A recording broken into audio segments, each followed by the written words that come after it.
وَتَرَكْنَا بَعْضَهُمْ يَوْمَئِذٍ يَمُوجُ فِي بَعْضٍ، اور ہم ان میں سے بعض کو، یعنی جو یاجوج ماجوج ہیں، ان میں سے بعض کو یومئذ، جس دن ایسا ہوگا، جس دن اللہ کا وعدہ آئے گا اور یہ دیوار ٹوٹے گی، یموج فی بعض، ہم ان کو ایسا کر دیں گے کہ یہ ایک دوسرے میں گھس رہے ہوں گے۔ یہ مضمون احادیث میں آیا ہے۔ دیکھیں قرآن میں اور احادیث صحیحہ میں جو یاجوج ماجوج اور اس دیوار کا ہمیں ملتا ہے نا، میں صرف اس کو آپ کے سامنے بیان کروں گا، باقی اس بارے میں ڈیٹیل میں آپ جائیں گے تو بہت کچھ آپ کو انٹرنیٹ پہ بھی مل جائے گا، مفسرین کی کتابوں میں بھی مل جائے گا، اور لوگوں کی اپنی اپنی تحقیقات ہیں، اپنے اپنے تبصرے ہیں۔ نہ میں ان تبصروں کو صحیح کہہ رہا ہوں نہ غلط کہہ رہا ہوں، کتابیں بھری ہوئی ہیں، وہ آپ جائیں پڑھیں اس کو، لیکن جتنی بات قرآن سے اور صحیح احادیث سے یاجوج ماجوج کے بارے میں ثابت ہوتی ہے، میں صرف اس کو آپ کے سامنے ابھی پیش کر رہا ہوں۔ پہلا عقیدہ تو یہ ثابت ہوتا ہے کہ یاجوج ماجوج ایک قوم ہے، انسان ہیں، وہ کوئی انسانوں کے علاوہ کوئی الگ مخلوق نہیں ہے، لیکن ہیں بڑے فسادی۔ دوسری بات، یہ بہت قدیم ہے، ذوالقرنین جب گئے تو اس سے پہلے کی یہ قوم ہے، اور زمین میں پہلے سے فساد مچا رہی ہے، لیکن بہت زیادہ ان کی کثرت نہیں تھی جتنی کثرت قرب قیامت میں ہوگی، کیونکہ نسل ان کی بہت تیزی کے ساتھ بڑھ رہی ہے۔ تیسری بات یہ ہے کہ اللہ نے ان کو دنیا کے کسی حصے میں رکھ کے چھپا دیا ہے۔ چھپایا اس لیے ہے کہ ان کے ظاہر ہونے کا ایک ٹائم ہے، اور وہ ہے حضرت عیسیٰ علیہ السلام کا دور۔ حضرت عیسیٰ ابن مریم کے دور میں یاجوج ماجوج ظاہر ہوں گے، تو اسی کو آپ چوتھا پوائنٹ بھی کہہ سکتے ہیں۔ تیسرا پوائنٹ کیا ہو گیا کہ ان کو چھپا دیا گیا ہے، لہذا یہ جو لوگ کہتے ہیں نا یاجوج ماجوج دریافت ہو گئے ہیں، فلاں جگہ ہیں فلاں جگہ ہیں، تو بھائی ہمیں جب ایک چیز چھپا دی گئی ہے اور ایک ٹائم بتا دیا گیا ہے کہ اس ٹائم پہ ظاہر ہوں گے، تو اس سے پہلے وہ دریافت ہو ہی نہیں سکتے۔ پہلے دریافت ہو گئے تو اس کا مطلب نبی صلی اللہ علیہ وسلم کی گویا پیش گوئی غلط ہو گئی، تو جو جس کا ٹائم ہے اسی ٹائم پہ وہ ظاہر ہوں گے۔ چوتھی بات میں نے جیسے بتائی کہ حضرت عیسیٰ علیہ السلام کے دور میں وہ ظاہر ہوں گے۔ پانچویں بات، صحیح حدیث سے یہ بات ثابت ہے کہ یاجوج ماجوج وہ جو دیوار بنی تھی اس کو چاٹتے رہتے ہیں، ختم کرتے ہیں۔ اب چاٹنا کا جو لفظ حدیث میں ہے اس سے مراد زبان سے چاٹنا بھی ہو سکتا ہے، اور یہ کنایا بھی ہو سکتا ہے کہ اس کو ختم کرنے کی کوشش میں لگے ہوئے ہیں۔ اور ایسے چاٹنا، جب ہم کوئی چیز چاٹتے ہیں نا تو بہت تھوڑی تھوڑی وہ ختم ہوتی ہے، تو اتنی موٹی اتنی بڑی دیوار ہے کہ وہ انہوں نے اپنی اسٹرگل اور اپنی محنت نہیں چھوڑی ہے، تو وہ دیوار کو کسی نہ کسی طریقے سے گھسائی میں اس کے لگی رہتے ہیں۔ تو زبان سے بھی چاٹنا ہو سکتا ہے، اور کسی اور طریقے سے اس کو ختم کرنے کی کوشش بھی مراد ہو سکتی ہے۔ اور حدیث میں آتا ہے کہ ایک دن آئے گا، وہ جب ختم ہونے والی ہوتی ہے نا تو وہ کہتے ہیں کہ ہم کل اس کو دوبارہ شروع کریں گے اور کل ہم اس کو ختم کر دیں گے، لیکن وہ اللہ تعالیٰ اپنی قدرت سے دوبارہ اس دیوار کو اتنا ہی موٹا کر دیتے ہیں جتنا ذوالقرنین نے کیا تھا۔ تو قرب قیامت میں جب حضرت عیسیٰ علیہ السلام کا ظہور ہوگا تو وہ یہ کہیں گے ہم انشاءاللہ اس کو کل ختم کریں گے۔ تو انشاءاللہ کا لفظ جب استعمال کریں گے، کیونکہ وہ قوم ہے کافر، وہ اللہ پہ اعتماد کرنا، اللہ پہ توکل کرنا یہ چیز نہیں ہے۔ جیسے کافر تو نہیں کہے گا نا اللہ نے چاہا تو وہ اللہ پہ یقین نہیں رکھتے، تو وہ جب اللہ کا نام لیں گے اور کہیں گے کہ اللہ نے چاہا تو ہم اس کو کل ختم کر دیں گے، تو پھر اسلام کی وجہ سے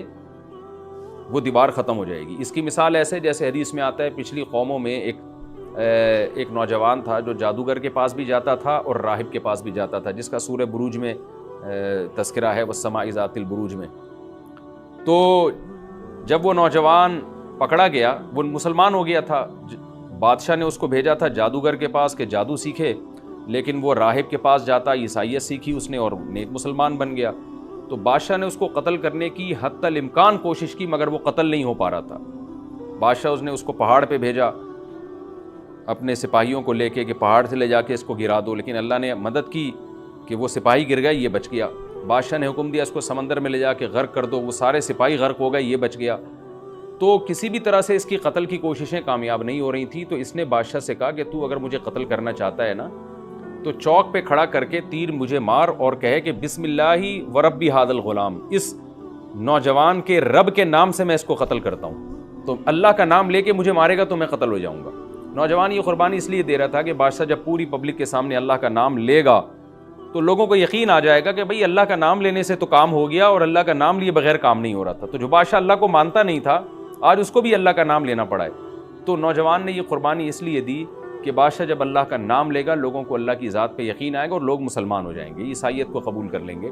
تو اس نوجوان نے یہ قربانی دی اور بادشاہ نے اللہ کا نام لے کے جب تیر مارا تو وہ نوجوان شہید ہو گیا، اور لیکن پورا ملک مسلمان ہو گیا، عیسائیت قبول کر لی، اور سورہ بروج میں پھر اللہ نے ان کا تبصرہ کیا، ان کا واقعہ بیان کیا ان کے بارے میں کہ کیسے بادشاہ نے خندقیں کھود کھود کے پوری قوم کو جو ہے وہ جو دین سے پیچھے نہیں ہٹے ان کو کس طرح سے آگ میں پھینک دیا ان سب کو۔ تو اس سے پتہ چلتا ہے کہ کافر بھی بعض دفعہ جب اللہ کا نام لیتا ہے نا تو اس کو دنیاوی فائدہ ہو جاتا ہے۔ تو یاجوج ماجوج بھی تنگ آ کر پھر اللہ کا نام لیں گے اور کہیں گے اللہ نے چاہا تو ہم اس دیوار کو کل ختم کر دیں گے، اور بالآخر وہ دیوار ختم ہو جائے گی۔ پھر قرآن کے الفاظ ہیں آگے کہ جب یہ دیوار ختم ہوگی وَتَرَكْنَا بَعْضَهُمْ يَوْمَئِذٍ۔ اچھا ہاں، میں بتا رہا تھا کہ حدیث سے کیا پوائنٹ پتہ چلتے ہیں، تو یہ 5 پوائنٹ ہو گئے۔ چھٹا پوائنٹ یہ کہ حضرت عیسیٰ ہی کے دور میں یہ کسی وبا کے ذریعے ہلاک ہو جائیں گے۔ حضرت عیسیٰ علیہ الصلوۃ والسلام اتنے زیادہ ہوں گے کہ ان سے لڑنا ممکن نہیں ہوگا، جیسے کہ قرآن میں بھی آ رہا ہے وَتَرَكْنَا بَعْضَهُمْ يَوْمَئِذٍ يَمُوجُ فِي بَعْضٍ، ہم ان میں سے بعض کو بعض کے اندر گھسا دیں گے، اتنی کثرت سے ایک دوسرے میں، ہی اب آبادی کی کثرت بہت ہوگی ان کی، گھسے ہوئے ہوں گے ایک دوسرے میں، یہ جیسے چیونٹیاں اور مکوڑے ہوتے ہیں، تو ان سے لڑنا ممکن نہیں ہوگا۔ تو حضرت عیسیٰ علیہ الصلوۃ والسلام لوگوں کو لے کے کوہ طور پہ چلے جائیں گے اور باقی مسلمان وہ اپنے اپنے گھروں کے اندر بند ہو جائیں گے، اور پھر اللہ کی طرف سے ایک وبا آئے گی اور اس وبا میں یہ سارے کے سارے ہلاک ہو جائیں گے، اور پھر جب ہلاک ہو جائیں گے تو اتنی زیادہ ان کی لاشیں زمین پہ ہوں گی، اتنی زیادہ کہ انسانی آبادی ان کی لاشوں سے متعفن ہونا اور بیمار ہونا شروع ہو جائے گی، ان کی لاشوں سے بدبو اٹھے گی، اور ظاہر ہے انسان ہوں گے یہ، تو اس کی وجہ سے جو زمین کا ماحول خراب ہوگا۔ پھر حضرت عیسیٰ علیہ الصلوۃ والسلام اللہ سے دعا مانگیں گے کہ اللہ تعالیٰ ان کو کسی طرح ٹھکانے لگائے، کوئی انتظام کرے۔ پھر حدیث میں آتا ہے بارشیں ہوں گی اور سیلاب آئیں گے اور ان کی لاشیں بہہ بہہ کے پانیوں میں جا کے، سمندروں میں جا کے ختم ہو جائیں گی، اللہ تعالیٰ ان کو اس طرح سے ٹھکانے لگائے گا۔ تو یہ یہاں تک جتنے بھی مضامین ہیں یہ صحیح احادیث سے ثابت ہیں۔ تو قرآن کہتا ہے وَتَرَكْنَا بَعْضَهُمْ يَوْمَئِذٍ يَمُوجُ فِي بَعْضٍ، ہم ان میں سے بعض کو بعض میں چھوڑ دیں گے، بہت کثرت ہوگی۔ وَنُفِخَ فِي الصُّورِ، اور پھر سور پھونکا جائے گا۔ قرآن میں تو یہ کہ سور پھونکا جائے گا، ایسے لگ رہا ہے جیسے فوراً پھونکا جائے گا، مگر احادیث میں تفسیر ہے کہ فوراً نہیں پھونکا جائے گا۔ یاجوج ماجوج قیامت کی نشانیوں میں سے ایک بہت بڑی نشانی ہوگی، یعنی یہ اس بات کی علامت ہوگی کہ اب قیامت بہت قریب ہے۔ تو حضرت عیسیٰ ابن مریم علیہ السلام جب نازل ہوں گے، میں تھوڑی سی ترتیب بیان کر دیتا ہوں کہ جو کیونکہ بات یاجوج ماجوج کی چل رہی ہے تو اس سے منسلک جو واقعات ہیں جو اس دور میں ہوں گے وہ بھی میں اسی لیکچر کے ضمن میں بیان کر دیتا ہوں۔ ہمیں صحیح حدیث سے یہ پتہ چلتا ہے کہ قرب قیامت میں جب مسلمان بہت کسمہ پرسی میں ہوں گے تو خراسان سے لشکر اٹھے گا۔ خراسان یہ افغانستان اور ایران کا حصہ، اس علاقے کو نبی صلی اللہ علیہ وسلم کے دور میں خراسان کہا جاتا ہے، جس میں قندھار بھی آتا ہے، ایران کا بھی حصہ آتا ہے اس میں۔ تو یہاں سے لشکر اٹھے گا، مجاہدین لڑیں گے بہت بڑی تعداد میں، دنیا میں جہاد ہوگا، مسلمان ظلم کی چکی میں پس کے تنگ آ چکے ہوں گے، اور لڑتے لڑتے حدیث میں آتا ہے اتنی بڑی بڑی لڑائیاں ہوں گی کہ 1/3 مسلمان شہید ہو جائیں گے اس میں،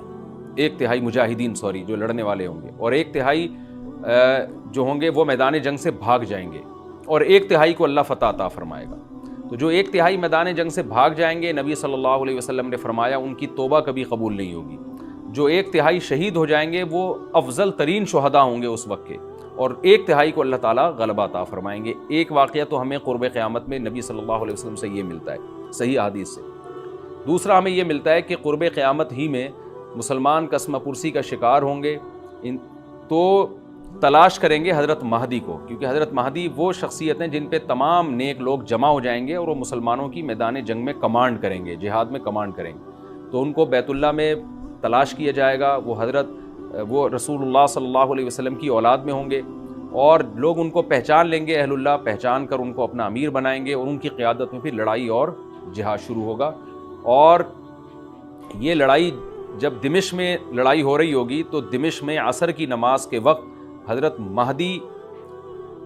میں نے جو یہ کہا کہ دمشق میں لڑائی ہو رہی ہوگی، مقصد یہ نہیں ہے کہ دمشق کوئی میدان جنگ بنا ہوا ہوگا، مقصد یہ ہے کہ وہ مجاہدین کا لشکر دمشق میں ہوگا عصر کی نماز کے وقت، لڑائی چاہے کسی اور میدان میں ہو رہی ہو، لیکن حدیث میں ہمیں دمشق کا تذکرہ ملتا ہے۔ تو دمشق میں حضرت شام کا تذکرہ ملتا ہے، اور جو قرائن ہمیں ملتے ہیں وہ دمشق کی ایک خاص مسجد ہے، وہ مسجد حضرت مفتی تقی عثمانی صاحب اور مفتی رفیع عثمانی صاحب نے اس کو ہائی لائٹ بھی کیا، لیکن وہ یقینی نہیں ہے، یہ خوب سمجھے، انہوں نے اس کا بھی تبصرہ کیا کہ اس کے بارے میں کوئی یقین نہیں ہے۔ تو حضرت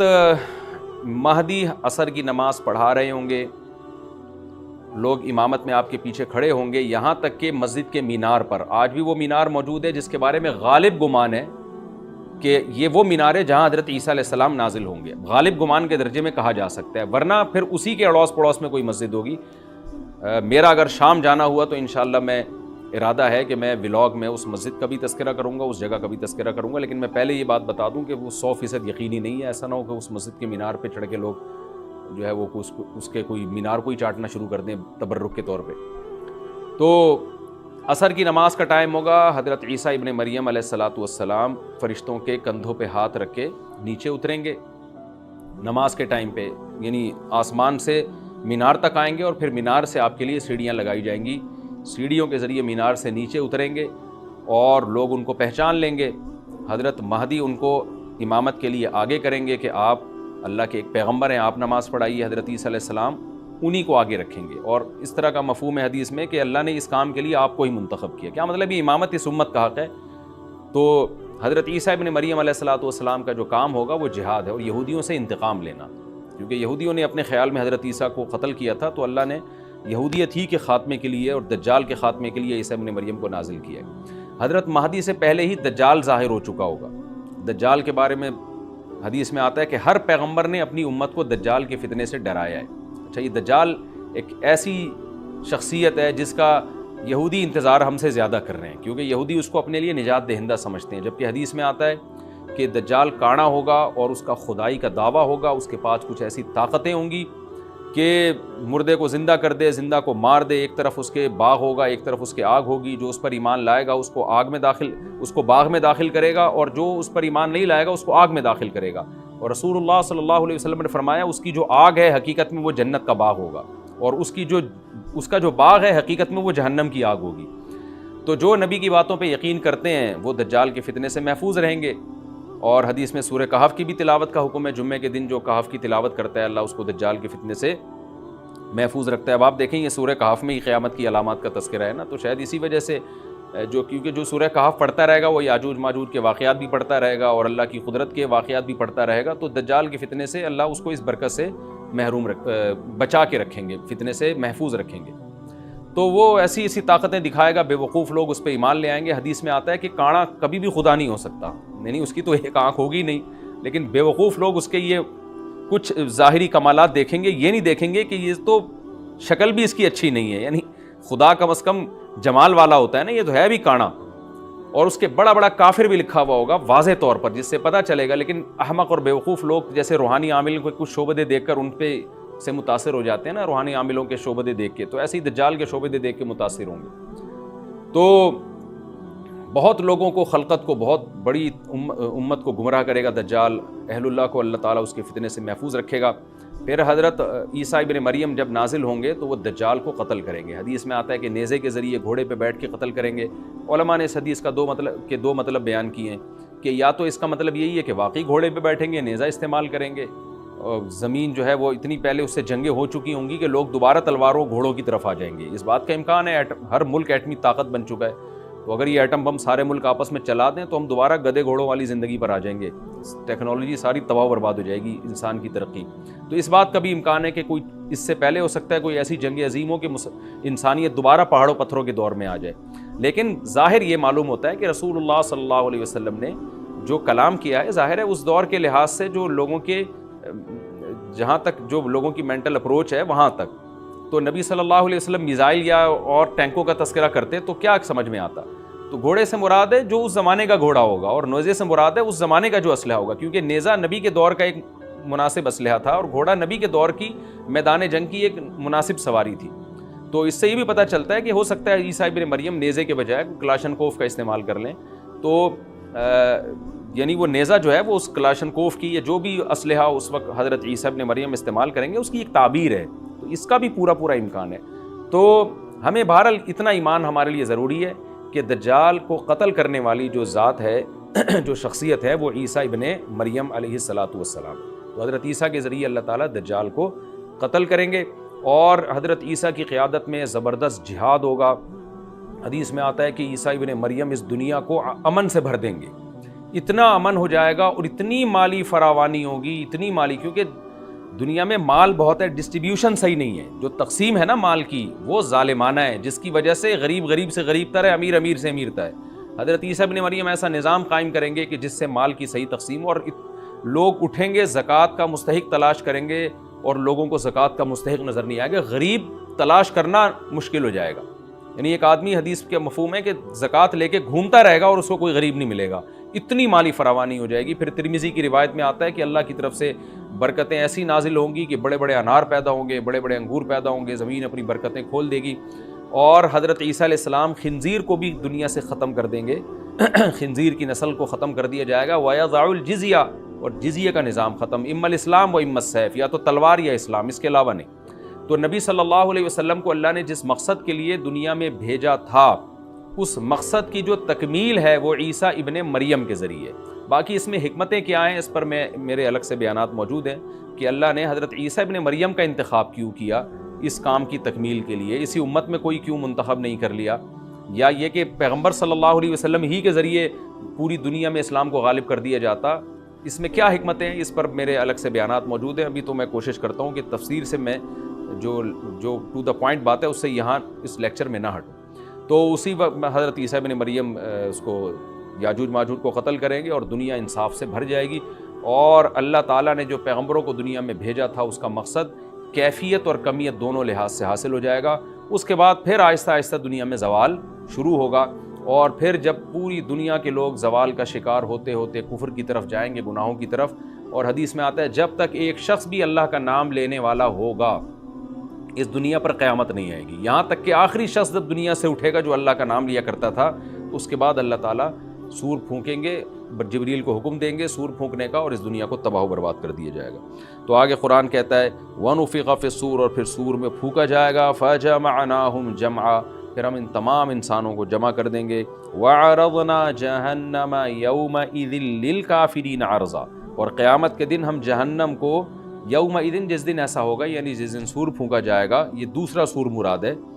للکافرین عرضا، کافروں کے سامنے پیش کر دیں گے، الذین کانت اعینہم فی غطاء عن ذکری، یہ وہ لوگ ہیں جن کی آنکھیں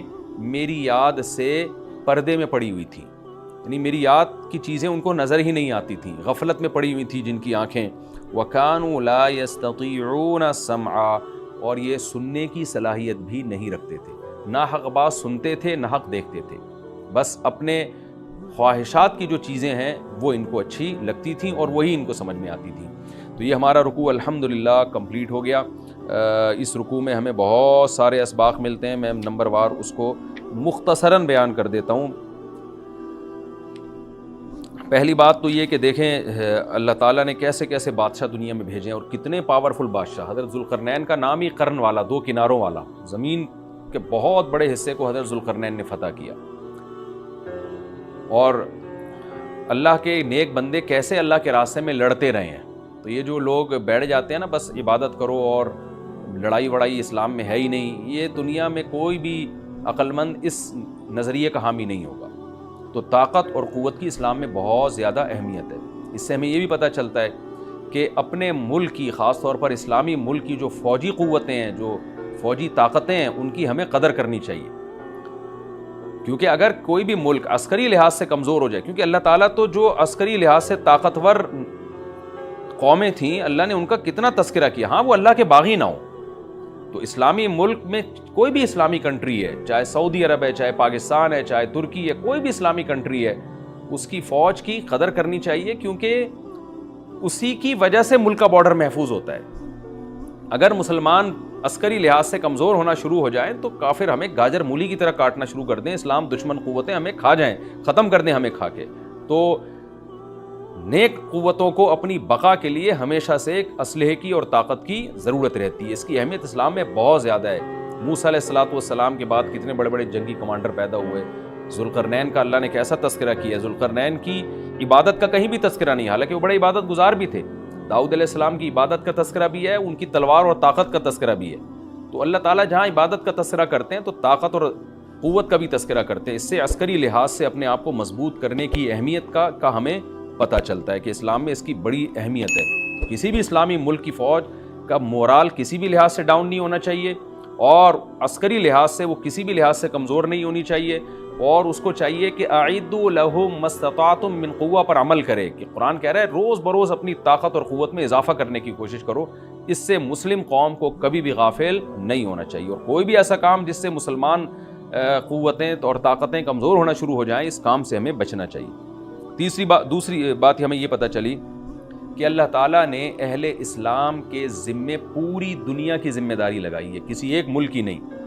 جتنے بھی پیغمبر آئے ہیں جب وہ دنیا فتح کرنا شروع کی ہے تو کہیں رکے نہیں ہیں وہ کہ بھئی یہاں تک، اس سے آگے نہیں جانا۔ ان کی صلاحیت ہی ختم ہو گئی ہو، وسائل ہی ختم ہو گئے ہوں تو الگ بات ہے۔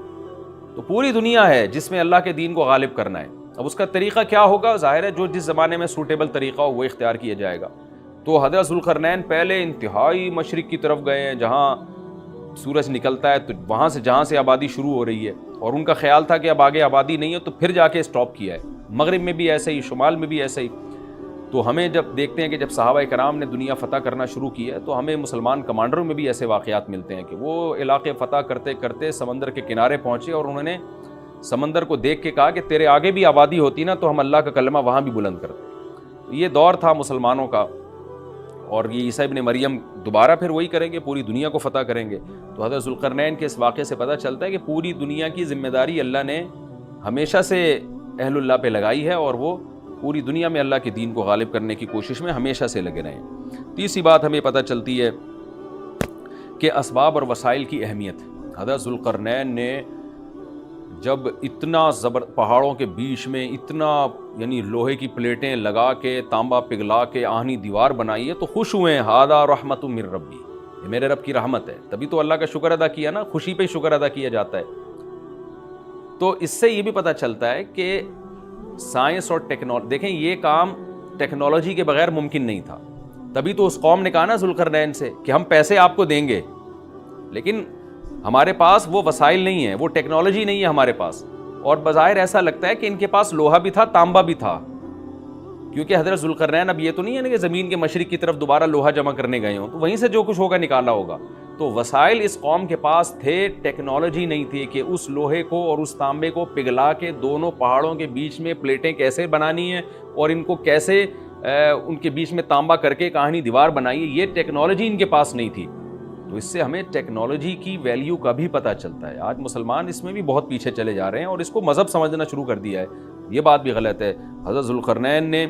اتنی طاقت اور قوت کا استعمال کیا، اور اتنے زبردست طریقے سے اس وقت جو بھی اس سوٹیبل ٹیکنالوجی تھی اس کا استعمال کر کے دو پہاڑوں کے بیچ کے راستے کو بند کر دیا، اور اس پہ خوشی منائی حضرت ذوالقرنین نے۔ یہ نہیں کہا کہ بھئی اس سے کچھ بھی نہیں ہوتا، اصل میں تو بس انسان کو چاہیے کہ وہ اللہ اللہ کیا کرے بیٹھ کے، اور یہ کیا